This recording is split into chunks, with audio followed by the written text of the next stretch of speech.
Okay, video number 2. So this is going to be a continuation of video number 1. Once again, water cycle. They're just kind of showing you a different diagram. So let's look at a few things, and we'll go in here and we will kind of label some of the parts. So A is going to be transpiration. Why is it transpiration? It's the evaporation of water from trees, which is transpiration. Hopefully I get these right. We see these lines here. These lines here, these lines here, I'm drawing in blue. Okay. Notice that the water is moving off somewhere. That's a runoff. Okay. So we're gonna cross them out as we go. I think here too. So we get A, we get G. Okay.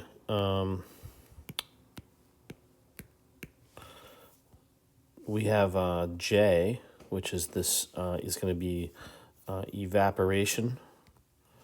It's going to be J. So it's heating of the water or the ocean or the pond, whatever that body of water happens to be. And that water is going to move into the atmosphere. Okay. I'm making the assumption I is it give us a key here, I believe. Does it not? No, it does not. Okay. So we'll keep going. C is going to be sublimation. Why is it sublimation? We have these mountains, and what's happening is the snow is going from being solid to a gas, so that's sublimation. Some of these terms we looked at in the last video. Okay. M is going to be, I'm assuming, the ice or ice pack, we can call it, or snow.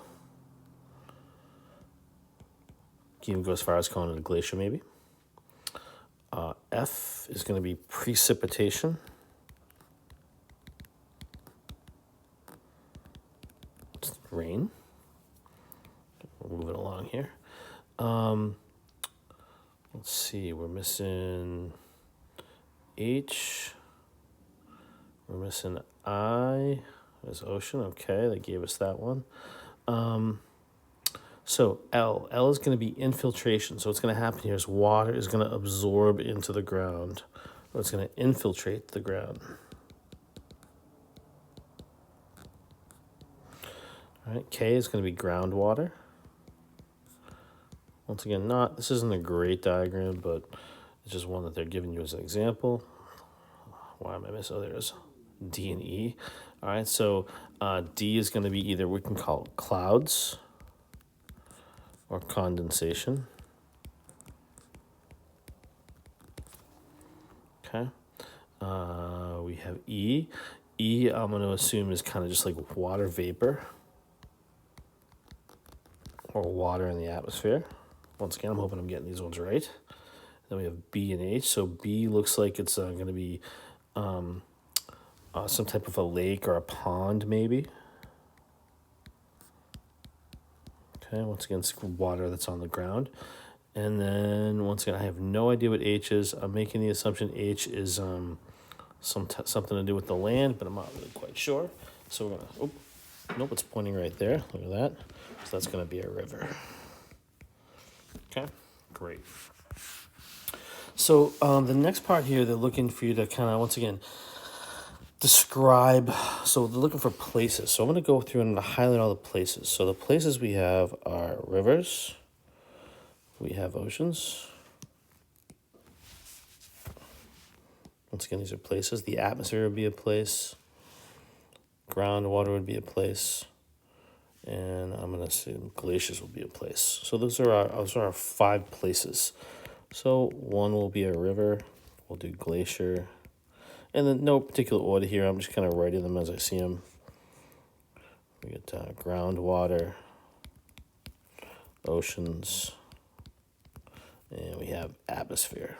Okay, so they want to know what phase you would find it there. Well, here obviously we would find this would be liquid. We're talking about the water cycle. Glaciers are going to be a solid. Okay, groundwater is going to be a liquid. Ocean's going to be a liquid. All right. And then atmosphere, I would say either a liquid or a gas, one or the other, depending on what's going on. So the next part, they want you to look at processes. So the processes are runoff, condensation, transpiration, sublimation, evaporation, precipitation, infiltration. Okay.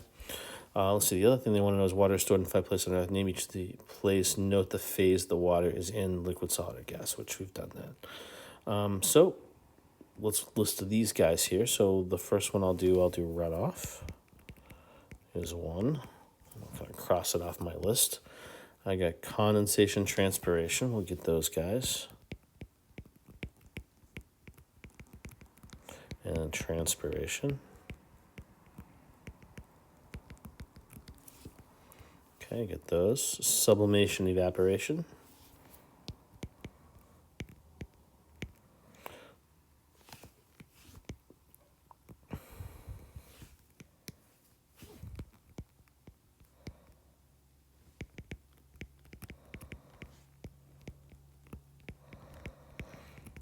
Okay. And the last two are precipitation and infiltration. And infiltration. Okay. So definition of each one, I don't know if I want to necessarily go over a definition of each one. Runoff, it's going to be water drainage, right? This is all going to be below. Condensation, we know, is when water goes from, let's talk about phases. So in this case, the phase is going to be runoff's always going to happen in a liquid form. Okay. Condensation is going to be, once again, a liquid. And it's going to go from a gas to a liquid. Transpiration is going to be a gas. It's breathing of plants. Sublimation is going to be, once again, it's going to go from a solid to a gas. Evaporation is going to go from a liquid to a gas. Well, let's do the same with all of these. Let's kind of, because they really start in one. They start as one phase, some of them, and turn into others. But let's cut. Okay, so runoff is definitely going to be just liquid. Okay, condensation is going to go from a gas that's going to turn into a liquid.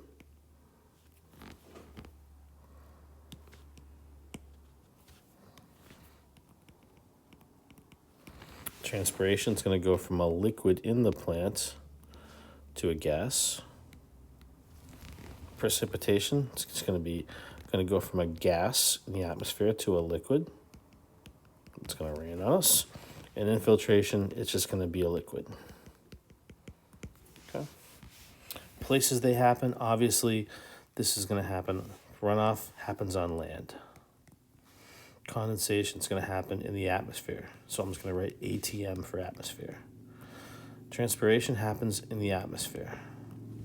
Sublimation is going to happen from the land and then end up in the atmosphere. Evaporation happens on land and then ends up in the atmosphere. Okay. Precipitation starts in the atmosphere and ends on land. That's for liquid again. And infiltration is going to start in the atmosphere and end up on the land. Once again, they're giving you kind of, here are the recaps of the answers. They give you a little bit more information here than maybe I used. Okay. So that's like the last part of the kind of information on these cycles. I am going to go to I'll pop out of this for a second, and I'm going to go to a whiteboard. Give me a sec here.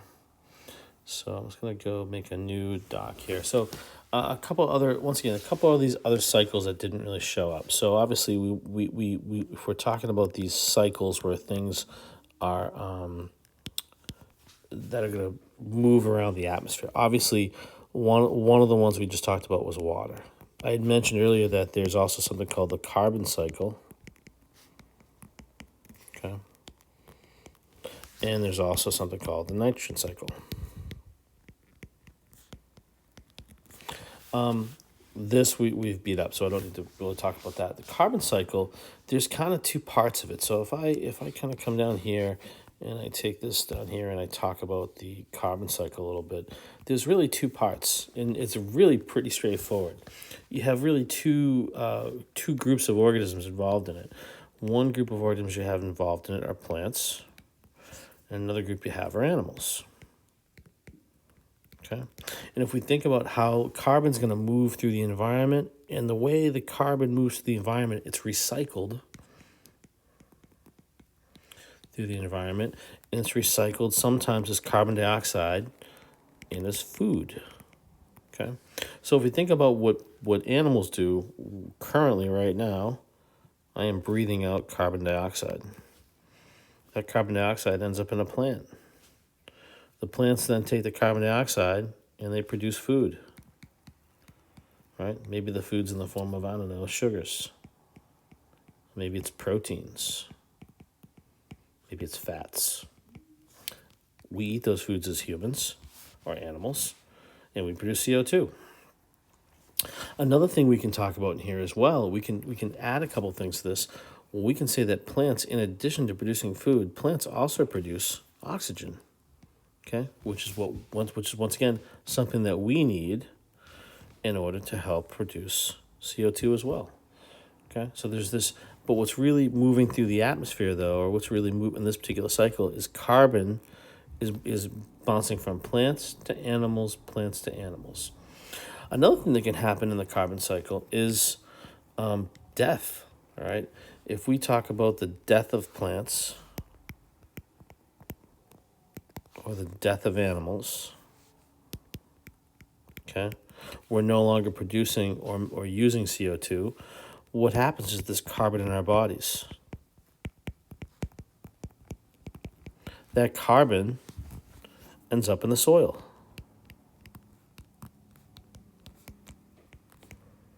Okay, which can be used once again by plants or for long term, right? So for example, we all drive dinosaur-powered cars. Why? These things called fossil fuels.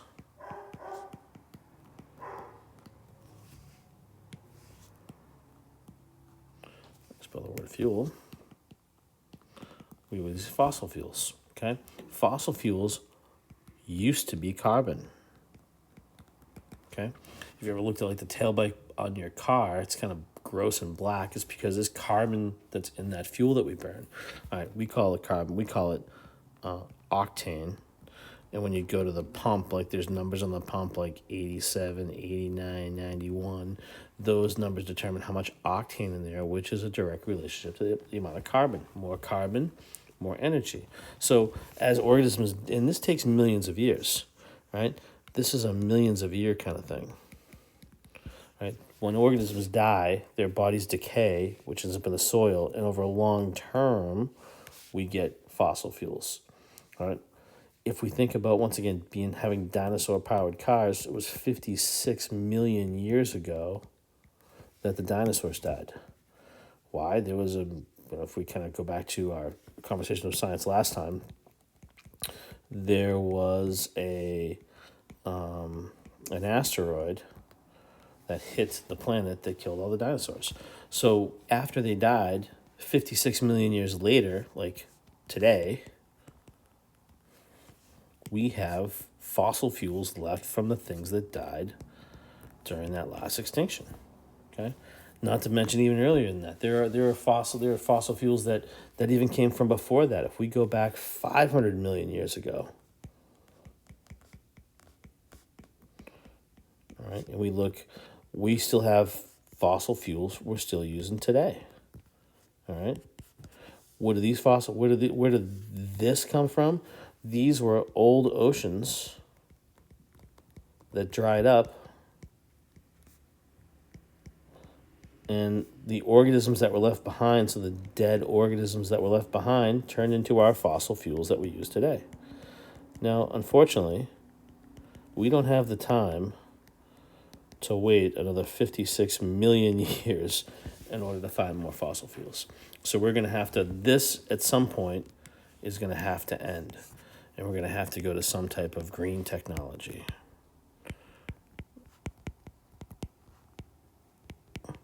And that could be something like maybe electric cars. However, if we're talking about the term electric, anywhere from 50 to 80% of our electric comes from fossil fuels. So that doesn't really help us much because we still need to burn fossil fuels to generate electricity. Only about, depending on where you live in the world, you might get as little as 20% or as much as 50% of your electricity from non-fossil fuels. All right, this is a good place to stop. The next topic we're going to talk about, we're going to hop into some little bit of cell biology.